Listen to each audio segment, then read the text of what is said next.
What up, y'all? Josh and EC here once again with another quality video. As you can tell from the title, we are bringing you a Therapy Thursday on a Friday. Yeah. It's a little different. We understand that yesterday we were going to film and then we got busy and we're like, you know what? We still want to bring you guys some therapy. Although it's not Thursday, we know you guys love it, so we're going to bring it to you on a Friday. Cool. Quick disclaimers, we are not licensed therapists At whatsoever. all. You can take our advice with a grain of salt. We're just basing our answers off of personal experiences. Yeah, we are just two people in love. We are not therapists. But, you know, sometimes we give out some pretty quality advice. I think we give out solid We're just advice. not professional, so hold. don't You know what I'm saying? Yeah. But anyway, without being too long-winded, all those buttons at the bottom, you know what to do. Let's get into this video. Therapy Thursday. So I've been in a relationship with a guy since September, and I met him online when I was just having fun. I was not looking for a relationship at all. The problem is I am a Christian girl and he is not religious. We have talked about it multiple times, like how would we deal with it in the future if we were to have kids, and I love this dude, but what is your advice on this? Should I, as a Christian woman, continue my future with someone who is not? I really love him and I don't want to let him go, but it is going to be hard for us, especially knowing that my parents won't approve. Please notice this. I have been wanting to do Therapy Thursday for a while. Really need some advice. By the way, you are such a beautiful couple. Can't wait for the wedding. Thank you. Oh, thank you. And she added, by the way, he's an amazing guy. That's tough. Now, when it comes to like, you know, small problems, usually in relationships you can get over small things, but when you're talking about like big things like morally speaking, moral right? standards, that can cause a lot of humps and headaches. And if you say that like your parents are already going to disapprove, that's already one obstacle.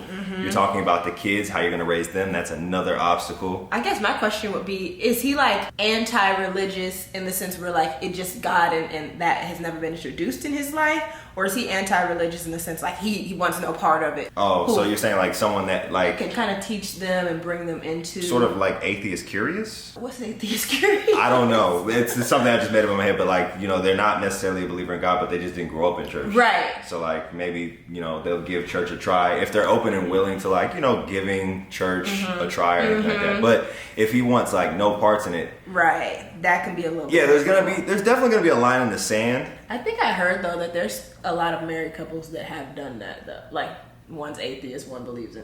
I don't know how they work that out. Yeah. But I think it also kind of at the end of the day ties down to like what you want for your future partner and family. Yeah. You know what I mean? Because like something that I love that me and him do together now, we've always been a pretty like prayerful couple together, but like we watch church together now and take notes and like reflect on that.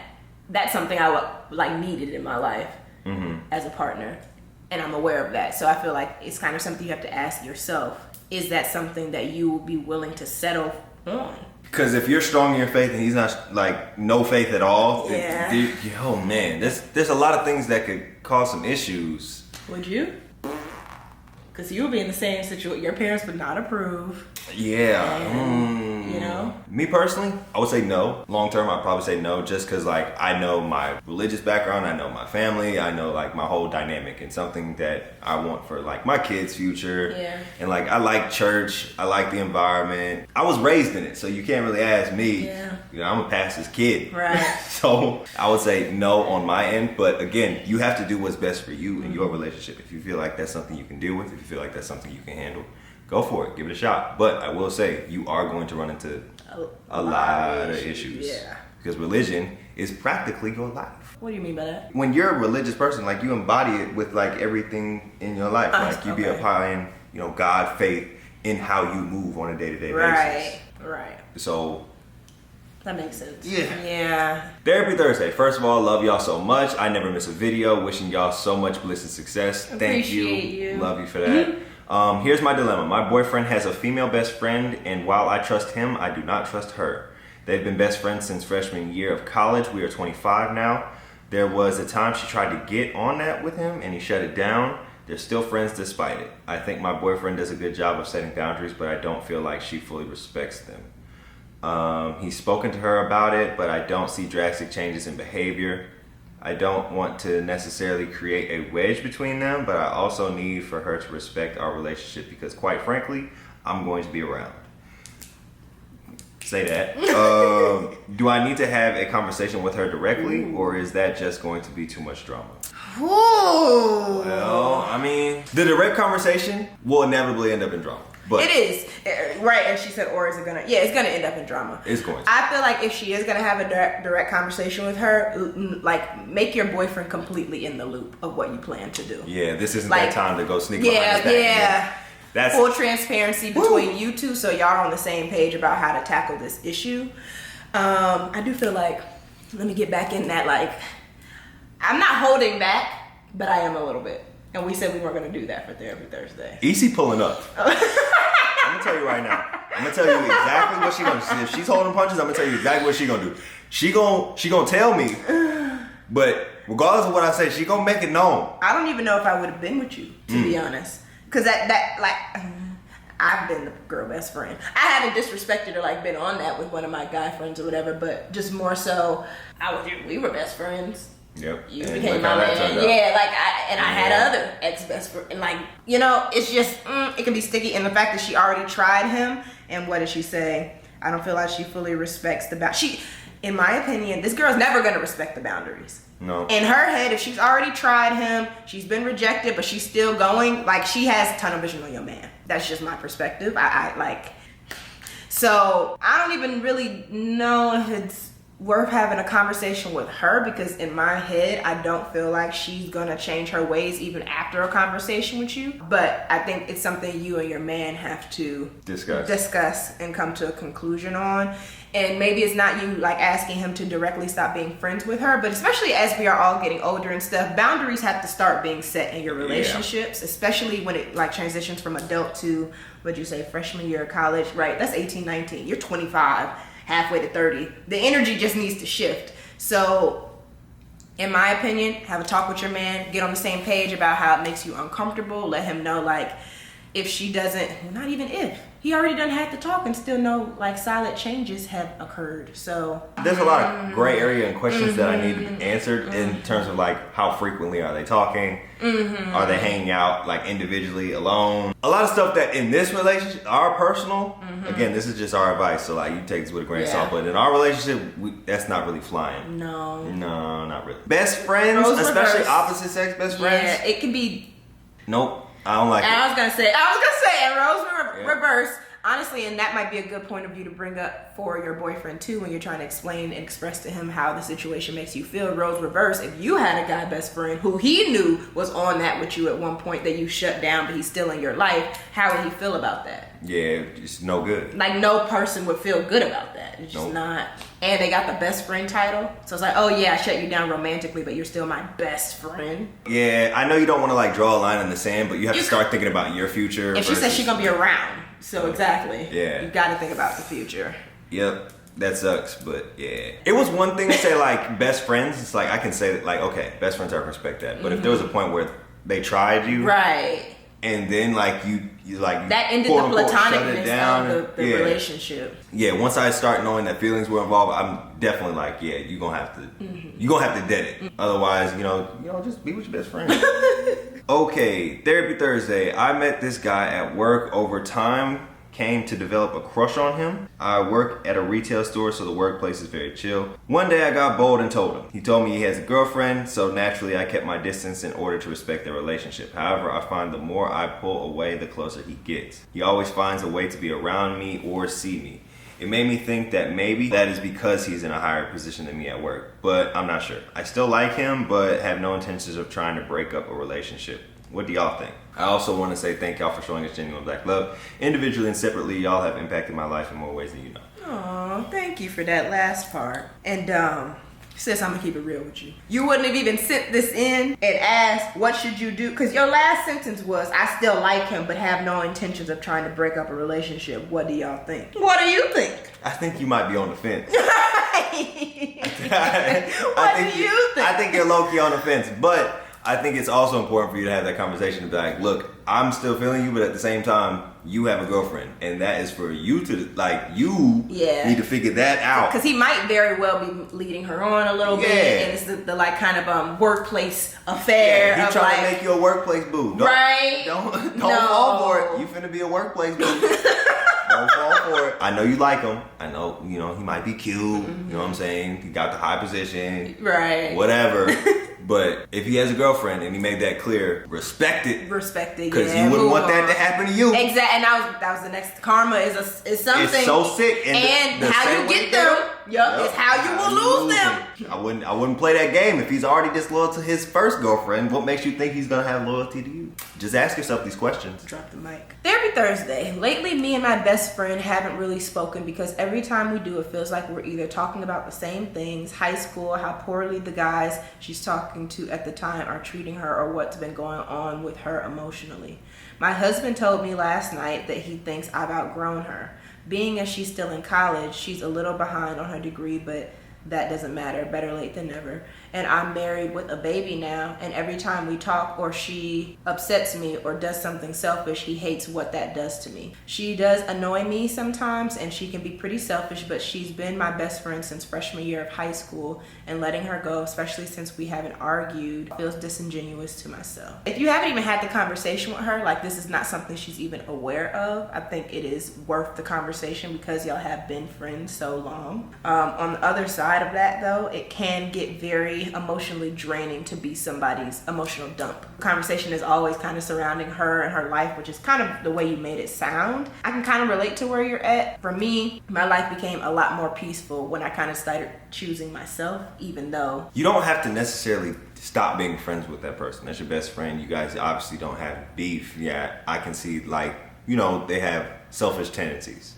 Get that. Some people just don't even realize that they're being selfish. So maybe conversation needs to be had with her that says, hey, we tend to talk about you a lot. And if you're best friends, you can get past that kind of statement. You can get past that kind of conversation and say like, hey, you don't really check up on me like that, but we're always talking about you. Can you check up on me? That feels good when you check up on me. And there's also the fact that adult relationships aren't like high school, college relationships. Like you're not under each other's skins. You have a whole baby. You have a whole family that you're dealing with. Yeah. So that is your main focus right now. So being able to, I guess, separate those things. And that doesn't mean, again, you don't have to not be friends, but you can definitely put distance in between the friendship. If it's something that feels like it's draining your energy constantly, then you don't need to keep returning to it in a frequent basis. Distance yourself. And then maybe when you reach out, you want to rekindle whatever, now you both have things to talk about because there's been some distance in between it, instead of her just having the same dramas over and over that you keep coming back to, and you keep going through this cycle of dealing with her selfish decisions. Adult friendships are hard, and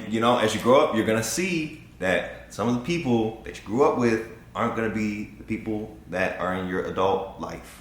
Therapy Thursday. So I have this amazing boyfriend that I've been with for 2 years, but I still have insecurities like crazy about my body and my looks. Plus I get jealous a lot too. I know I'm good looking because my boyfriend tells me, but sometimes girls that look better than me always walk by us and stuff, and he always compliments them. Doesn't go overboard with it. I just want to work on not being jealous and let go of my insecurities. Is there any way I could do that? That's not really cool on his part. I was gonna say that's the weird part. I thought she was gonna say he just kind of glances her looks, but to comment on a good look, that's disrespectful. That right there breeds insecurity. If I was walking with her down the street and every man that walked by that was halfway attracted, oh yeah, he's fine. Yeah, that's not. So then first and foremost, she need to talk to him. Yeah. Let him know how that makes you feel. I guess I like that he compliments her. Yeah. But that's it's a little weird. You're just gonna have to get a little vulnerable and say hey, look, I'm suffering with some insecurities. I know you say I'm beautiful, and I know you say that, but you also say the girls walking by that you've never seen before are beautiful. Right. So it doesn't really feel like there's any separation between me and those other girls, because you're complimenting them just like you're complimenting me. Right. It's weird. That is very interesting. It's weird. The goal of a relationship is, feel like that person's got eyes for you, and only that person feel special. Keep that to yourself, bro. Yeah. That's something he has to work on. Something that you could work on. Maybe self-talk, self-affirmations. When you get up in the mirror, or when you get up in the morning. When you get up in the morning, look yourself in the mirror. Even if you feel like you sound crazy, I promise you talk your shit in the mirror. You look good. You fine. You bad. You smart. You happy. I know as kids, you know, a lot of parents used to do this with kids, like, say it to yourself in the mirror, I'm kind, I'm smart, I'm important. It's like, okay, take that to your adulthood. Yeah, 100%. Take these affirmations to your adulthood. When you're a kid, you're innocent. Like, you just say these things to yourself all day. You're still innocent to the world. Now you're aware of the world, and you still have to be confident in yourself. So, self-affirmations. And then just doll yourself up even for you. Oh my God, babe. Dang. What? I was gonna say that. You're taking all the good stuff. Oh, my bad. Go ahead and say it to him. You need to doll yourself up, girl. Give yourself some self-care, some face masks. Because I feel like when I started, like, actually intentionally taking care of myself, even before we hopped on here, I had, like, a self-care shower. And I was in there for a minute. Just, like, massaging my feet and giving myself some, you know, some baboon, some razzle-dazzle. I feel like when you invest time in self, you just feel more elevated and more confident. Yeah. So you tend to appreciate that which you invest time into. Exactly. So invest time into yourself and you will appreciate yourself. Okay. Therapy Thursday. Finally, I'm not missing this one. You're not. Background, my boyfriend and I have been dating for 4 years. He's my best friend. We have been long distance for the last year and a half. It has been mentally taxing. I'm definitely not built and wouldn't do this for anyone else. We both know we want to marry one another, but it's the when that's unsure. We both have been out of college and working. I make more money and his job pays him crap for a bachelor degree. I know he has personal goals and he has personal goals that he wants to reach before marriage. First question, what do y'all think about moving locations for a significant other? We are 8 hours away. And 2, how long would you be willing to wait for marriage? I hate functioning without a visible goal. Thanks for showing that black love can be. First question, what do y'all think about moving location for a significant other? I think if you're serious about marriage, if you're serious about that next step in life. Yeah, if y'all are super aligned, both of y'all are super aligned on that and intentional with how you want to curate a future together, I'm not totally against that. Because she didn't bring up any concerns about like, oh, I haven't really been hearing from him lately, or, you know, that type of like iffy behavior, that weirdo energy. If there's none of that, and this is somebody you genuinely feel like you can trust, I'd say it's worth it. Because 8 hours. 8 hours is a distance. That's tough for a year and a half now. Yeah, that's They've pretty been together tough. 4 years. Is your job remote? Like, can you move your job? There's a lot of logistics, because like someone's gonna be uprooting their life. Again, that's why I think we're both kind of stressing like, are y'all dead ass? Solid, like, yeah, like solid. for real. Because uprooting your life for somebody and then like something hitting the fan, that's a lot of money that goes into the moving, logistics, all that stuff. Very taxing. Yeah. If you thought the long distance part was taxing, that's taxing. And then what was that next question? How long would you be willing to wait for marriage? I guess I also don't know her age or their age. It's just they've been together 4 years. And now they have jobs. So I'm guessing like mid-20s. Because I mean like being together 4 years from like 18 to 22, I'd be like, you got some time. Wait that out. Because your 20s are very hectic. I feel like I don't want to tell her what to do with her life, because if you're listening exactly to Josh and Issy, and then 5 years later he's planning on like proposing next year and then you leave. I don't want to be responsible for But you have to take into account like where you're at in your life. If you feel like, yo, I'm trying to be married by 31 or 32 or 30, whatever that number is for you. We're really assuming whatever your age is. But if you have a goal in mind of what time you want to be married, I think 1, you need to communicate that. That's a tough. I can't put a number on that for you. I just can't. I was rereading this though, and she says we both have been out of college and working, which also makes me feel like they're mid to late 20s. And he says he has goals. But you can still achieve your goal, which is why I'm saying like there is always the option to elope. That's just going to a courthouse. Y'all officially husband and wife, and you guys can save up together and like really start curating a future together. Because saying, oh, he wants to make more money because he has personal goals and stuff like that. As we've gotten older, we really realize like it's a team dynamic when you decide that you want to share the rest of your life with someone.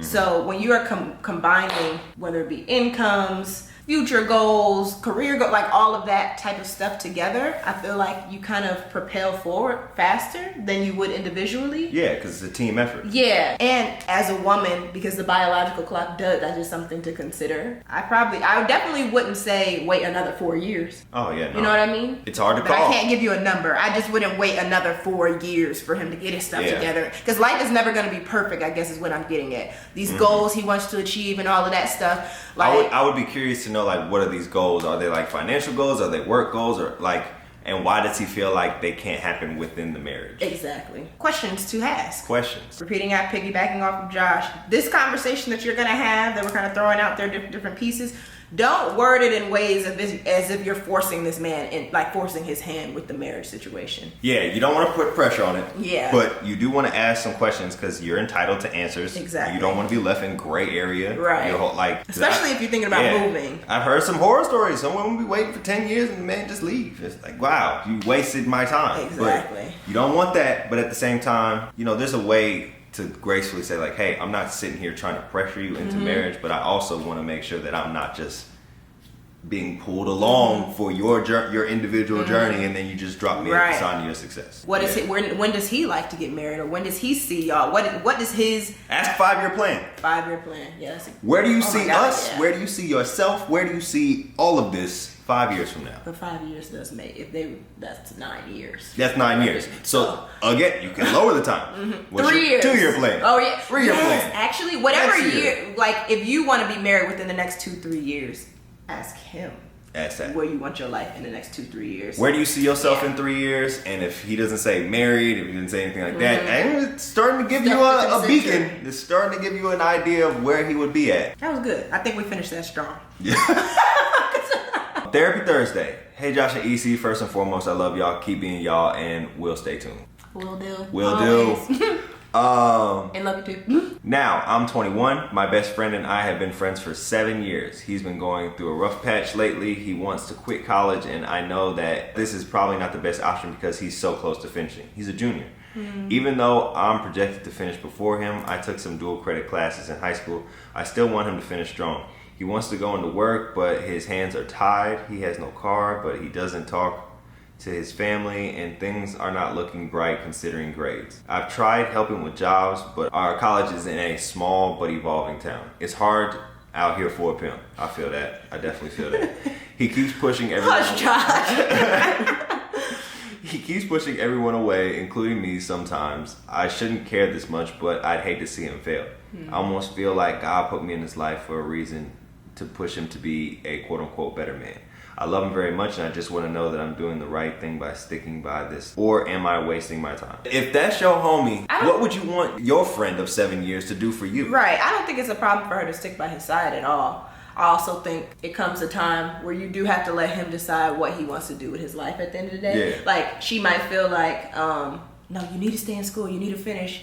In some cases, that does make sense. But then in other cases, maybe he would thrive if he was to drop out of school. Like, there's people who've been very successful dropping out. I think it's just a matter of maybe helping him. Like, it sucks too because it really shouldn't be her job, but as a friend, you're right. Like, you're in your friend's life through the good, the bad, the ugly. So if it is coming down to like him wanting to drop out instead of maybe convincing him, oh, don't do it, you need to finish, maybe it's like, well, what is going to be your plan? What's plan A, B, and C before you decide to make that decision? Like, kind of ask those type of important questions so that he doesn't fall flat on his ass. Yeah, I would just say, like, it's important for... But she's not his mom. I guess that's what I was trying to, like, or girlfriend. So. Have the conversation with him, because, like, you could just sit him down and be like, as your best friend, or, like, friend, whatever, homie. We've been each other's homies for 7 years, and I don't want to see you fall on your face, but I also don't want to see you, like, struggle in a situation that you're not happy with. At the same time, this is just some unfiltered, 2 cents. You're in your junior year of college. You got 1 more year. You drop out now, you're left with 3 years of school debt, degree. That part, that's true. You finish, at least you have a degree to help you pay for the schooling that you just received. But just dropping out is going to leave you in debt with no degree, and it's going to make you feel... You're going to end up eventually regretting that and then saying to yourself, well, I need to go back and get my credits. Some of your credits dissolve. You got to end up doing more school, putting yourself in more of a financial deficit. So, like, I would just say, me personally, if I was in my junior year, even though stuff was tough, finish out. And while you're doing it, that doesn't mean you have to necessarily take school to the nth degree and be like, oh, okay, I need to graduate, top of my class. Just get your degree, and while you're still going through school, that gives you at least some time to figure stuff out. You don't have, he said he didn't have a car. Yeah, he doesn't have a good relationship with his family. He doesn't really have a fallback plan. Yeah, basically. and take from somebody who didn't have a fallback plan. And I finished school. It was tough. Even with the degree, it was tough and I didn't have a fallback plan. But you still have time on your side. You have like a whole senior year to figure stuff out, get your degree, finish strong. And junior year is usually the hardest year. Senior year is kind of a cakewalk because you pretty much finish all the more important courses. So don't lose the faith. I know school sucks. You don't like the homework. Sometimes you feel don't like say that. it does. It's good for you, but like school sucks, bro. I used to hate homework. I used to hate papers. I used to hate tests. I hated all that stuff. But still, just finish out and get your degree because a lot of these jobs, at least the well-paying ones, are gonna ask for at least a degree. You know you're talking to her about her best friend though. It's not. I know. Hopefully she brings him to this video. Video on that. Best of luck. Honestly. But hopefully, maybe you can get him to this video. If you can get him to this video, bruh, look me in my eyes. Don't give up. You got one more year. Don't give up. You can figure stuff out. But if you leave now, it's going to be very hard to figure stuff out because you don't have a fallback. Right. That's it. Therapy Thursday. Josh and EC, I love you both and admire you both greatly as a couple and individually. Thank you. Thank you. Love you too.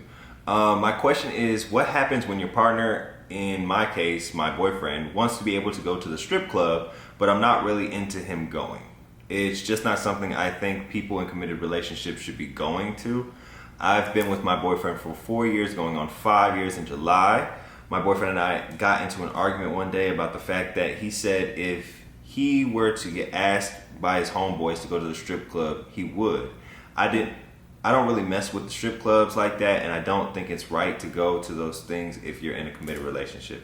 He sees no problem with it. It was merely a conversation, but it blew up into a disagreement that left me feeling like me mentioning that I was uncomfortable with something didn't matter to him at all, and was reduced to me being just insecure and untrustworthy, and him feeling like I'm trying to control him. Mind you, he's always told me that strip clubs aren't his thing, so it came also as a shock because I thought that I knew his stance on it. Granted, people can change, but the impression that I got from him was that he's just not into that stuff. So I write this long-winded message to ask, LOL, am I tripping or is he tripping? Again, love you both. Thank you for being a great example and following us individually and as a couple. Well, first of all, that's weird. I don't know. Me personally, we went to the strip club. My first encounter with the strip club. My first encounter with the strip club. We did it together. We didn't just randomly up and go though. It was like an event that we were. Yeah, we were with friends. Yeah. And everybody was like, we're going. And we were like, okay, whatever. Yeah, cool. The experience. It was honestly funny because the dudes were talking about it, and I was like, well, I'm bringing Bae with me. So we both went. Because I was like, it's going to be my first time. She here too, so we're going to go together. We didn't like it. No, it wasn't for us. And as you were reading that, it was a couple things that kind of stood out to me. Like, if it became such a blow-up argument with you, like you said, mentioning it was something that made you uncomfortable, maybe they aren't aligned on... Is that a moral thing? I don't know. I really don't know. Y'all, yeah, there's some kind of misalignment. Yeah. I don't know what category to put that under, but at the same time, he's under the impression that it's just, naked women. It can we said we're going to be... It's bullshit, sis. It's bullshit. That's weird. Because the fact that... My thing is, how would it not make your significant other uncomfortable, you going to see the opposite sex completely naked? Not only that. Shaking. Not only that. Spend money on it. Spending money. I think it kind of comes down to like your standards and expectations of your relationship. If I'm speaking from like my perspective, I would like to have a partner that if I vocalize something that is bothering me or uncomfortable for me, it's acknowledged. And I was gonna say at least taken into consideration. It's not even a matter of that. It's like, you can tell your boys, I'm not gonna make this one type thing. If y'all are going on half a decade together, again, I don't know how old you are, but like that's a long-term relationship. It's kind of like, some people might view it as harmless, but the fact that she expressed that it essentially hurts her feelings. Yeah. When you express to your partner something hurts your feelings and they decide to proceed to do what you told them hurts your feelings. Well, I don't think he proceeded to do it. I think they just proceeded to argue over it. But I'm saying he's still saying his boys hit him up one day to go to the strip club. He going. Yeah. It's not okay. It's a tricky situation. Right. Now, you made it clear that makes you uncomfortable. And he took that and said, damn that. Right. She was under the impression he didn't like them either. And that's what kind of threw me too. I didn't see that. Strip clubs aren't his thing, which also came to a shock because I knew his stance on it. So it's like his thoughts and opinions change because of his boys. And that's dangerous territory. Dangerous I don't like that. As you get older. You gotta have a man that can think for himself and like be okay with like taking his stand and understand that it might not align with his boys all the time, but his boys are still always gonna be his boys. Like even if he says, nah, bro, that's not really for me to his boys about going to the strip club, they might give him a little bit of shit, but they're not gonna stop being his boy. You know what I mean? I understand where we're coming from because we understand how we both feel about strip clubs. If you went to a strip club and had a man shaking his thing in your face, I'm burning the building down. And vice versa. Vice versa. Well, it's just such a hypersexualized environment, to be honest. And I think that's I personally don't see the point of strip clubs. Cause like maybe, you know, for the single guys out there that, you take a couple dollars, throw it on the neck of women. You're like, okay, I get you. It's a thing. My thing is, why can't she be his stripper? Why can't they have their own little thing or something? But why he got too far? I'm just saying, when we went to that strip club, we saw everything. We were trying to figure out life stories. Baby, we're not gonna get into that. It was so crazy. Dang, should we do a story time on the first time in strip club? Oh, comment below. Comment below. If you want to hear our first time at strip club, we'll do a story time on that. Hey y'all, first off, I love you too. Love you too. Love you too. But I got me a problem, and it's about work. In parentheses, Josh might relate to this. ... So I work in a daycare, and some, if not all, of my coworkers do not like me. I look like y'all, hint hint, and they don't. I'm the only chocolate gal here or there, and I hear the other girls talking bad about me in their native tongue. I want to go to my boss about it, but I'm not sure if that will come off as she's complaining energy. I really like the job, but it's really annoying. And there's this one girl who was supposed to train me, but did she do it? No. She says she don't train factory folks. What the hell do I do? What the hell does factory folks mean? What kind of environment are you in? Like, okay, yeah, I've been in some toxic work environments, but never ones where I feel like it almost sounds like they racist. It's racist, yeah. It almost sounds like it's in a very racist environment. 100%. When you're in a situation like that, I would say there's a couple ways you go about this. You can either say to yourself, hey, they hating because you're doing something right. And you just walk into work, you hold your head high, you do what you have to do, you do your job. Don't worry about them. You like your job. Get to your bag, whatever. Take care of the kids, me and the kids gonna have a good time. What? You don't even know she got kids? It's a daycare. Oh, got you. My bad. Are you back? Okay. So, spend your time with the kids. The kids need to see some representation too. That's fact. So take them out of the equation. Don't let, these haters affect you in your bag. But at the same time, I would say keep physical notes. If you can find a way to keep some kind of physical or get some evidence. You sound like my mom. Yeah, that's a good. Because racist work environments. That's not it. It's not it. They need to be stopped. But the best way to stop it is to have concrete evidence. Yes. If you don't have any concrete evidence. That factory worker thing, that comment right there, that's your first piece. That right there? That right there. She lucky. Yeah, she real lucky. That would have been a parking lot conversation for me. I'm not even gonna lie to you. Someone called me. Yeah, you better than me. But I will say, if you can get some concrete evidence, maybe, keep your phone on record sometimes. Just put it in your pocket and just have a conversation with one of them, see what they say to you. If they say some off-the-wall stuff, bam, gotcha. And then take it to the boss. Yeah. But maybe I think that is a really, really good point. If you don't have any concrete it's anything, hard. It's kind of, he said, exactly. And it never really works and out. And always in the victim's document favor. the date. Too. Put the date and what was done or said. Keep a journal. Keep some kind physical evidence. Because and this is so terrible, but I've seen people get checks off of this kind of stuff.